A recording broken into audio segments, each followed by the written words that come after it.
តាមមូលហេតុនេះបានជាប្រជាជនកម្ពុជាយើងអត់ចូលចិត្តអានទៅវាមានកត្តាជាច្រើនបាទនៅក្នុងនោះខ្ញុំសូមយកកត្តាចាប់ផ្ដើមពីមូលហេតុទី1សិនបានន័យថាបញ្ហាជីវភាពគ្រាន់តែជីវភាពមួយយើងធ្វើឲ្យប្រជាជនកម្ពុជាយើងមិនបានបញ្ជូនកូនប្រុសខ្លួនទៅចូលសាលាដែលនៅប្រទេសពិភពលោកមិនទៅមានទេប្រទេសអក្សរកម្មប្រទេសខ្មែរគឺមានអក្សរកម្មអានឹងបានន័យថាគឺយើងបញ្ហាជីវភាពហើយដោយសារស្រុកយើងមានសង្គ្រាមអញ្ចឹងកាលណាយើងមិនបានបញ្ជូនកូនយើងទៅសាលាយើងអត់ចេះហើយអញ្ចឹងមនុស្សអត់យល់ពីតម្លៃនៃការសិក្សាទេទី2បញ្ហាជីវភាពទាំងអស់គឺបញ្ហាយ៉ាងម៉េចប្រជាជនគ្មានលទ្ធភាពទិញសៀវភៅអានទិញកាសែតអានទេអញ្ចឹងធ្វើឲ្យគាត់អត់ចូលចិត្តអានដោយសារកាលណាទិញអ្នកសៀវភៅអានគាត់ប៉ះពាល់នឹងជីវភាពរបស់គាត់ទី3យើងងាកមកវិនិស្ស័យវិញព្រោះថាចូលនិស្សិតបើចេះអានជាអីហេតុអីបានជានិស្សិតគាត់មិនទិញសៀវភៅអានដោយសារយើងខ្វះខាតអ្នកនិពន្ធយើងមើលតាំងពីដើមមកដល់ពេលនេះខ្ញុំជឿថាសមាជិកយើងនេះបងចៅក្រមយើងស្គាល់ហើយអ្នកល្បីឈ្មោះដែលផ្សេងសៀវភៅបានមានតែកេងបានតាក់ឌីថេនតេងដូចសម្ដេចថងជួនណាប់តែប្រហែលអ្នកទេ3 4អ្នកដែលផ្សេងសៀវភៅបានអញ្ចឹងបានន័យថាម៉េចរឿងបញ្ហាទាំងអស់នេះហើយដែលការខ្វះអ្នកនិពន្ធនឹងហើយយើងយកតែរបស់គេមកបកប្រែហើយយកមករៀនដែលវាអត់ត្រូវនឹងស្ថានភាពរបស់ខ្មែរធ្វើឲ្យនិស្សិតបាត់សមត្ថភាពក្នុងការអានព្រោះយើងរៀននៅសាលាផ្សេងសៀវភៅខ្មែរផ្សេងប៉ុន្តែយើងយកភាសារបស់គេមកបកប្រែអានេះហើយដែលធ្វើឲ្យនិស្សិតអត់ចង់អានព្រោះប្រធានបទរបស់អត់ស៊ីនឹងវិស័យអប់រំរបស់យើងអញ្ចឹងដើម្បីដោះស្រាយបញ្ហានេះយើងត្រូវធ្វើយ៉ាងម៉េចទី1គឺរដ្ឋាភិបាលត្រូវពង្រឹងវិស័យអប់រំធ្វើយ៉ាងណាស្នើបាត់ចិត្តទៅស្ថាប័នជាតិជាន់ខ្ពស់ឲ្យមានបាត់ចិត្តធនធានខ្លាំងដើម្បីមកសិក្សាស្រាវជ្រាវអំពីកង្វះខាតនៃអ្នកអានថាតើវាខ្វះខាតដោយសារមូលហេតុអីព្រោះសប្តាហ៍នេះយើងឃើញហើយបាត់ចិត្តរដ្ឋាភិបាលមានតែ 15% ទេវាតិចតួចណាស់បើយើងប្រៀបរដ្ឋាភិបាលនៅប្រទេសគេផ្សេងវាអត់គ្រប់ទេ 15% យកមកពង្រឹងវិស័យអប់រំអត់ទូប្រព័ន្ធទេត្រូវតែពង្រឹងវិស័យនឹងឡើងវិញធ្វើម៉េចឲ្យបាត់ចិត្តរដ្ឋាភិបាលមានធនធានក្រសួងអប់រំមានធនធានគ្រប់គ្រាន់ដើម្បីបណ្ដុះបណ្ដាលបញ្ហាហ្នឹងទី2រដ្ឋាភិបាលត្រូវធ្វើយ៉ាងណាឲ្យប្រជាជនទាំងអស់មិនថាអ្នកមានមិនថាអ្នកក្រមិនថាអ្នកមធ្យមទេត្រូវតែបញ្ជូនកូនចូលសាលាទាំងអស់ឲ្យបានតាមរូបភាពណាក៏ដោយប្រសិនបើយើងគិតថាអ្នកក្រនៅតែបោះបង់ការងារមកបោះបង់ការសិក្សាមកធ្វើពលកម្មដូចរាល់ថ្ងៃនេះទៅចំណាក់ស្រុកទៀតហ្នឹងគឺថា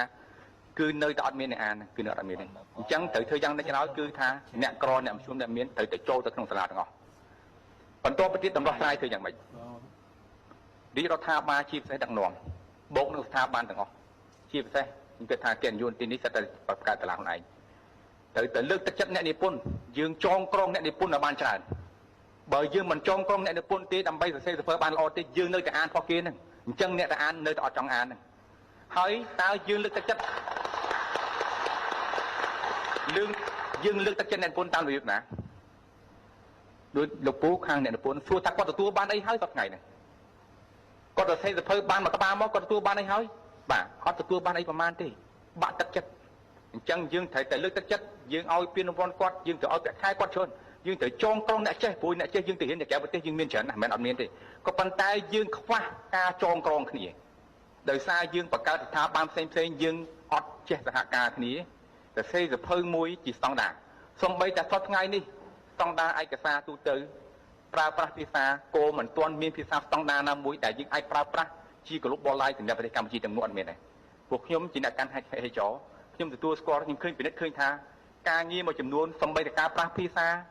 នៅក្នុងសាធារណក្រមហ្នឹងយើងយកមកពិនិត្យអត់យល់ដូចអត់យល់ផងអត់ស៊ីគ្នាផងហើយវាខ្វះអ្នកណាដែលជាបង្គោលដឹកនាំធ្វើឲ្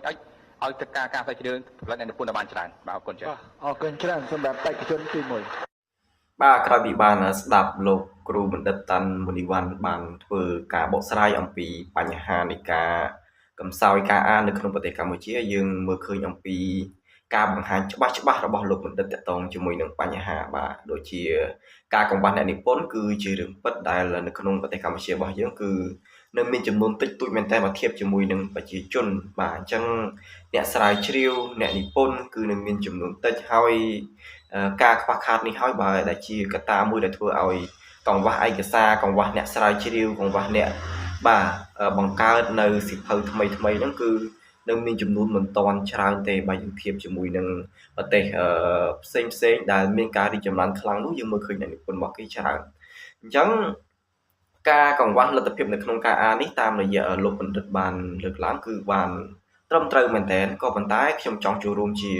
ទស្សនៈបន្តិចបន្តួចទៀតគឺតាក់ទងជាមួយនឹងការអានបាទហើយជាពិសេសហ្នឹងគឺតាក់ទងជាមួយនឹងបណ្ណាល័យបាទអ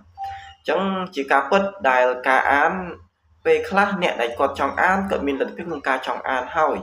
ប៉ុន្តែយើងមើលឃើញថាកង្វះខាតបណ្ណាល័យនៅតាមតំបន់មួយចំនួនគឺនៅខ្វះខាតយើងឃើញមានបច្ចុប្បន្នមានការលើកកម្ពស់ឲ្យមានការអានជាសាធារណៈអីចឹងទៅវាជារឿងល្អវាជារឿងដែលប្រសើរក៏ប៉ុន្តែជាទស្សនៈផ្ទាល់របស់ខ្ញុំគឺការអានជាសាធារណៈគឺគួរតែមានហើយក៏ប៉ុន្តែដើម្បីបណ្ដុះការអានជាសាធារណៈនឹងឲ្យកាន់តែប្រសើរឲ្យកាន់តែល្អគួរតែមានបណ្ណាល័យព្រោះយើងឃើញថាតំបន់ខ្លះស្ទើរតែមិនមានបណ្ណាល័យមួយផងសូម្បីតែសាលាយើងមិននិយាយថាតែនៅតាមតំបន់ខ្លះទេពេលខ្លះសាលាណាមិនមានបណ្ណាល័យសម្រាប់ឲ្យសិស្សអានទៅទៀតឬក៏ឯកសារនៅតិចតួចអញ្ចឹងធ្វើឲ្យអ្នកដែលគាត់ចង់សិក្សារៀនសូត្រអ្នកដែលគាត់ចង់អានពេលខ្លះមិនមានលទ្ធភាពក្នុងការទទួលបានសៀវភៅអានហើយបើពឹងថាលុយយកលុយទៅទិញដើម្បីឲ្យគាត់អាចអានបានអញ្ចឹងដូចលោកបណ្ឌិតបានលើកឡើងអញ្ចឹងគឺពេលខ្លះគាត់កំសោយខាងផ្នែកថវិកាបាទអញ្ចឹងធ្វើឲ្យការចង់ទិញសៀវភៅអាននេះគឺជាបញ្ហាមួយបាទដែលចោទជាបញ្ហាអញ្ចឹងប្រសិនបើមានបណ្ណាល័យមួយខ្ញុំមិននិយាយថាដល់តាឃុំទេឬក៏ភូមិទេយ៉ាងហោចណាស់ក្នុងមួយស្រុកអាចមានបណ្ណាល័យមួយបើសិនបើមួយស្រុកមានបណ្ណាល័យមួយខ្ញុំហ៊ានជឿជាក់យ៉ាងមុតមមថាប្រកាសជាមានកំណើនអ្នកអានច្រើនជាបង្ខាតចឹងបើសិនបើរដ្ឋបាលស្រុកមួយអាចរៀបចំបណ្ណាល័យមួយរដ្ឋាភិបាលយើងអាចផ្ដល់ប្រាក់ទៅដើម្បីឲ្យគាត់បើកបណ្ណាល័យសាធារណៈមួយបាទអញ្ចឹងប្រកាសជា